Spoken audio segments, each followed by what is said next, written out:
ശ്രീ സജി മഞ്ഞക്കടമ്പിൽ, ഇപ്പോൾ ഒരു പത്രിക തള്ളിയിരിക്കുകയാണ്. അത് TMC സ്ഥാനാർത്ഥിയായി അദ്ദേഹം സമർപ്പിച്ച പത്രികയാണ്. ഇത് യഥാർത്ഥത്തിൽ ഒരു തിരിച്ചടി തന്നെയല്ലേ? കാരണം TMCയുടെ ലേബലിൽ മത്സരിക്കുക എന്ന് പറയുമ്പോൾ അത് മറ്റൊരു ഇമേജ് നൽകുന്ന ഒന്നാണല്ലോ. അതിന് അദ്ദേഹത്തിന് കഴിഞ്ഞില്ല എന്നുള്ളത് ഒരർത്ഥത്തിൽ ഒരു തിരിച്ചടി തന്നെയല്ലേ സജി?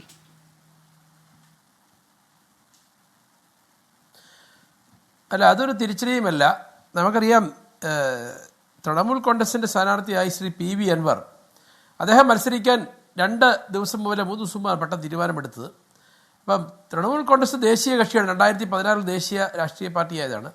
പക്ഷേ അത് കേരളത്തിലെ ഇലക്ഷൻ കമ്മീഷന് അതിൻ്റെ കത്ത് നേരത്തെ കൊടുക്കേണ്ടതായിരുന്നു, 3 ദിവസം മുമ്പ് കൊടുക്കേണ്ടതായിരുന്നു.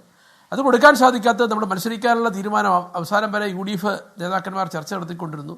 അപ്പോൾ അങ്ങനെ മത്സരിക്കേണ്ട എന്ന് തന്നെയായിരുന്നു തീരുമാനം. പക്ഷേ UDF പൂർണ്ണമായും അവഗണിച്ചപ്പോൾ സ്വാഭാവികമായും അല്ലെങ്കിൽ മത്സരിക്കാൻ തീരുമാനമെടുത്തത് AITC നേതൃത്വത്തെ സംസ്ഥാന നേതൃത്വം വിവരം അറിയിച്ചു. അവർ കത്ത് കൊടുത്തു. പക്ഷേ അത് 2 ദിവസം വൈകിപ്പോയി. അതുകൊണ്ട് തന്നെയാണ് പ്രിയപ്പെട്ട PV അൻവർ ഇന്നലെ തന്നെ പറഞ്ഞിരുന്നു, ഞാൻ തൃണമൂൽ കോൺഗ്രസ്സായി മത്സരിക്കാനാണ് അല്ലെങ്കിൽ നോമിനേഷൻ കൊടുക്കുന്നത്. ഏതെങ്കിലും തരത്തിൽ അതിന് തടസ്സമുണ്ടായാൽ സ്വതന്ത്ര സ്ഥാനാർത്ഥിയായി ഇവിടെ മത്സരിക്കും എന്ന് അദ്ദേഹം പറഞ്ഞിരുന്നു. അപ്പോൾ അതുകൊണ്ട് ഇവിടെ സ്ഥാനാർത്ഥിയെ സംബന്ധിച്ച് പാർട്ടിയോ ചിഹ്നമോ ഒന്നും അതിനോട് പ്രധാനം. PV അൻവർ എന്ന് പറയുന്ന രാഷ്ട്രീയ നേതാവ്, അദ്ദേഹത്തെ നിലമ്പൂരിലെ ജനങ്ങൾക്കറിയാം.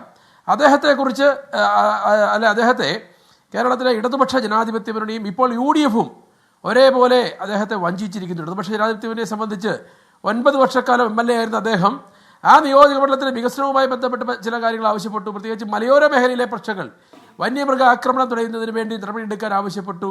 കാർഷിക മേഖലയിലെ പ്രശ്നങ്ങൾ അല്ലെങ്കിൽ ആ മുന്നണിയിൽ നിന്നുകൊണ്ട് പരിഹരിക്കാൻ ആവശ്യപ്പെട്ടു. അതൊന്നും ചെവിക്കൊള്ളാൻ ഗവൺമെൻറ് തയ്യാറായില്ല. അങ്ങനെ വന്നപ്പോൾ ആ സർക്കാരിൻ്റെ ദുഷ്ചെയ്തികൾ തുറന്നു കാട്ടാൻ, അല്ലെങ്കിൽ പിണറായി സർക്കാരിൻ്റെ ദുർഭരണം തുറന്നു കാട്ടാൻ ആ MLA സ്ഥാനം രാജിവെച്ച് അദ്ദേഹം ഇറങ്ങി വരികയായിരുന്നു. UDFനെ ശക്തിപ്പെടുത്തി UDFിനൊപ്പം ചേർന്ന് നിന്നുകൊണ്ട് പിണറായി സത്തിനെതിരെ പോരാടാൻ ഇറങ്ങി വന്ന പ്രിയപ്പെട്ട PV അൻവറിനെ UDF നേതൃത്വം, മുഴുവൻ ആളുകളല്ല ചില ആളുകൾ അദ്ദേഹത്തെ അപമാനിക്കുകയുണ്ട്. അദ്ദേഹത്തിൽ നിന്നും കത്ത് എഴുതി വാങ്ങിച്ചു, നമുക്കറിയാം അപേക്ഷ എഴുതി വാങ്ങിച്ചു. നമുക്കറിയാം സ്വാഭാവികമായിട്ടും UDFിനെ എടുക്കണമെങ്കിൽ ആ യോഗത്തിൽ ചർച്ച ചെയ്ത് തീരുമാനമായി അങ്ങ് എടുത്താൽ മതി. അതിന് അപേക്ഷ എഴുതി വാങ്ങിച്ചു. അതിനുശേഷം നേതാക്കളെല്ലാം പോയി കാണാൻ പറഞ്ഞു, എല്ലാവരെയും പോയി കണ്ടു. UDFിലേക്ക് കടന്നു വരാൻ ആഗ്രഹമുണ്ടെന്ന് അറിയിച്ചു. അതിനുശേഷവും ഞാൻ പറഞ്ഞല്ലോ, UDF നേതൃത്വം ബഹുമാനപ്പെട്ട പ്രതിപക്ഷ നേതാവിനെ അതിന് ചുമതല നൽകി അതേ PV അൻവറിനെ മുന്നിലേക്ക് എടുക്കാൻ. പക്ഷേ പ്രതിപക്ഷ നേതാവ് സമയത്ത് അത് പ്രഖ്യാപിച്ചില്ല. എന്തുകൊണ്ടാണ് പ്രഖ്യാപിക്കാത്തത് എന്ന് അദ്ദേഹത്തോട് ചോദിക്കണം. അദ്ദേഹം പ്രഖ്യാപിക്കാതെ ഇരിക്കുകയും അതിനുശേഷം അദ്ദേഹത്തെ അസോസിയേറ്റ് അംഗമായി എടുക്കുമെന്നുള്ള പ്രഖ്യാപനം നടത്താതെ തന്നെ സ്ഥാനാർത്ഥിയെ പ്രഖ്യാപിച്ചു. സ്ഥാനാർത്ഥിയെ പ്രഖ്യാപിച്ചപ്പോൾ ശ്രീ PV അൻവറിനെ വിളിച്ചിട്ട് താങ്കളെ അസോസിയേറ്റ് അംഗം ആക്കിയിട്ടുണ്ട്, സ്ഥാനാർത്ഥി ഇനിയാളാണ്, ഷൗക്കത്താണ്, ഷൗക്കത്തിനെ വിജയിപ്പിക്കാൻ സഹകരിക്കണമെന്ന് പോലും പറയാതെ അദ്ദേഹം സ്ഥാനാർത്ഥിയെ പ്രഖ്യാപിച്ചപ്പോൾ UDFിൻ്റെ പുറത്ത് നിൽക്കുന്ന ഒരു കക്ഷി എന്ന നിലയിൽ ശ്രീ PV അൻവർ സ്ഥാനാർത്ഥിയെ സംബന്ധിച്ച് അദ്ദേഹത്തിന്റെ അഭിപ്രായം പറഞ്ഞു.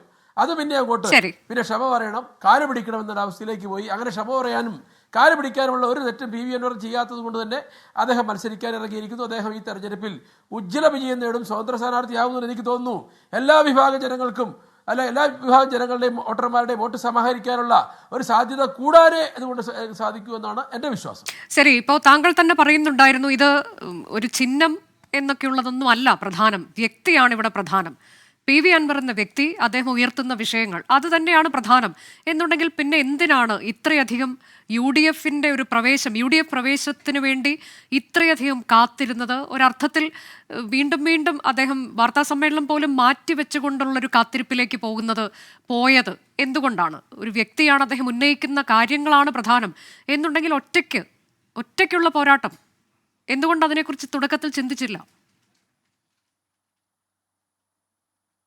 അല്ല, ഒറ്റയ്ക്കുള്ള പോരാട്ടം അദ്ദേഹം നടത്തിക്കൊണ്ട് അദ്ദേഹം ഇറങ്ങിയപ്പോൾ പ്രിയപ്പെട്ട കുഞ്ഞാലിക്കുട്ടി സാഹിബ് അടക്കം UDF നേതാക്കന്മാർ പറഞ്ഞു, നിങ്ങൾ ഒറ്റയ്ക്കല്ല പിണറായി സത്തിനെതിരെ പോരാടേണ്ടത്, ഒന്നിച്ചിരുന്ന് പോരാടണമെന്ന് പറഞ്ഞുകൊണ്ട് അദ്ദേഹത്തെ UDFിലേക്ക് ക്ഷണിക്കുകയും UDFിലേക്ക് വരണമെന്നും ആവശ്യപ്പെട്ടതിൻ്റെ അടിസ്ഥാനത്തിലാണ് അദ്ദേഹം UDFിൻ്റെ ഭാഗമാകാൻ തീരുമാനിച്ചത്. പക്ഷേ അത് ഇവിടെ ഞാൻ പറഞ്ഞല്ലോ, ഇന്ന് ഇവിടുത്തെ UDFിൻ്റെ സംസ്ഥാന നേതൃത്വത്തിന് അത് വേണ്ട വിധം കൈകാര്യം ചെയ്യാൻ പറ്റിയില്ല. ഞാൻ സൂചിപ്പിക്കാം, നമുക്കറിയാം കഴിഞ്ഞ കാലങ്ങളിലൊക്കെ ഇവിടെ എത്രയോ UDF നേതാക്കന്മാരുണ്ടായിരുന്നു, പ്രതിപക്ഷ നേതാക്കന്മാരുണ്ടായിരുന്നു. ശ്രീ K കരുണാകരൻ, നിങ്ങൾ ഓർക്കുന്നുണ്ടാവും, K കരുണാകരനെ ഒരു കാലഘട്ടത്തിൽ ഏറ്റവും കൂടുതൽ വിമർശിച്ച് ആക്രമിച്ച നേതാവായിരുന്നു MV രാഘവൻ.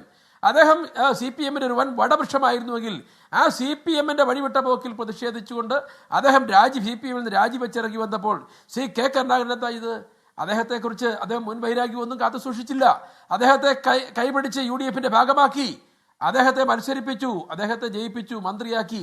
കേരളത്തിലെ CPM തകർക്കുവാൻ, CPM-നെതിരെയുള്ള അല്ലെങ്കിൽ ശബ്ദിക്കുവാൻ ശബ്ദമായി ശ്രീ MV രാഘവനെ വളർത്തിക്കൊണ്ടുവന്നതുപോലെ, ഉയർത്തിക്കൊണ്ടുവന്നതുപോലെ ഇവിടെ ശ്രീ PV അൻവർ CPM-നെതിരെ യുദ്ധം ചെയ്തിറങ്ങി വന്നപ്പോൾ അദ്ദേഹത്തെ ചേർത്ത് പിടിച്ചുകൊണ്ട്, അദ്ദേഹത്തെ കൂട്ടിപ്പിടിച്ചുകൊണ്ട്, അദ്ദേഹത്തെ UDF ഭാഗമാക്കാനുള്ള ബുദ്ധിയും ശക്തിയും ശേഷിയും ക്ഷേമശിയുമുള്ള നേതാക്കന്മാർ ഇപ്പോൾ UDF തലപ്പത്തില്ല എന്നുള്ളത് കൊണ്ടാണ് ഇപ്പോൾ ഇങ്ങനെയൊക്കെ സംഭവിച്ചിരിക്കുന്നത്. ഇപ്പോൾ ഞാൻ പറഞ്ഞല്ലോ, UDF നേതൃത്വത്തിലാകട്ടെ, KPCC നേതൃത്വത്തിലാവട്ടെ ഒക്കെ ഞാൻ പറഞ്ഞു, കുറെ അമൂൽ ബോയിമാരാണ് ഇത് നിയന്ത്രിക്കുന്നത്. അതാണ് കുഴപ്പം. പക്വതയുള്ള നേതാക്കന്മാരില്ല. നിങ്ങൾ ഓർക്കുന്നുണ്ടല്ലോ, ഇവിടെ UDF പല കാലത്തും പ്രശ്നം ഉണ്ടായിട്ടുണ്ട്. UDF എത്ര വലിയ പ്രശ്നം ഉണ്ടായെങ്കിലും UDF സീനിയർ നേതാക്കന്മാരായ പ്രിയപ്പെട്ട കുഞ്ഞാലിക്കുട്ടി സാഹിബും പ്രിയപ്പെട്ട KM മാണി സാറും ഒന്നിച്ചിരിക്കും. അതിനുശേഷം ഉമ്മൻചാണ്ടി സാറിനെ കാണും. അദ്ദേഹത്തെ കാണുമ്പോൾ ആ വിഷയങ്ങൾ പരിഹരിക്കുമായിരുന്നു. വളരെ സ്മൂത്തായി കാര്യങ്ങൾ മുന്നോട്ട് പോകുമായിരുന്നു. പക്ഷെ ഇപ്പോൾ അങ്ങനെ ഒരു സിസ്റ്റം ഇല്ല. അങ്ങനെ ഒരു സിസ്റ്റം UDF ഇല്ലാത്തതിന്റെ ഒരു നിരാശയുണ്ട് നിലവിൽ, അല്ലേ? അങ്ങനെ ഒരു സിസ്റ്റം UDF ഇല്ലാത്തതിന്റെ നിരാശയുണ്ട്. അല്ല, യാതൊരു നിരാശയുമില്ല. അല്ല, ഞങ്ങൾക്കൊരു നിരാശയുമില്ല. ഇനിയിപ്പോൾ അത് അവർക്ക് UDF വേണ്ട വിധം, ഞാൻ പറഞ്ഞല്ലോ, PV അൻവറെ ഉൾപ്പെടുത്തുവാൻ. ഞാൻ പറഞ്ഞു, PV അൻവറെ സംബന്ധിച്ച് അദ്ദേഹം CPM-ൽ ഇറങ്ങി വന്ന് UDF ചേരാൻ ആഗ്രഹിച്ചു. ഇനി അദ്ദേഹത്തിന്റെ വാക്കിലോ പ്രവൃത്തിയിലോ എന്തെങ്കിലും തരത്തിലുള്ള അപാകതകളുണ്ടെങ്കിൽ അത് ചൂണ്ടിക്കാട്ടി തിരുത്തി അദ്ദേഹത്തെ കൂടെ നിർത്തുവാനുള്ള ബാധ്യതയും ഇവിടെ UDF-നുണ്ടായിരുന്നു.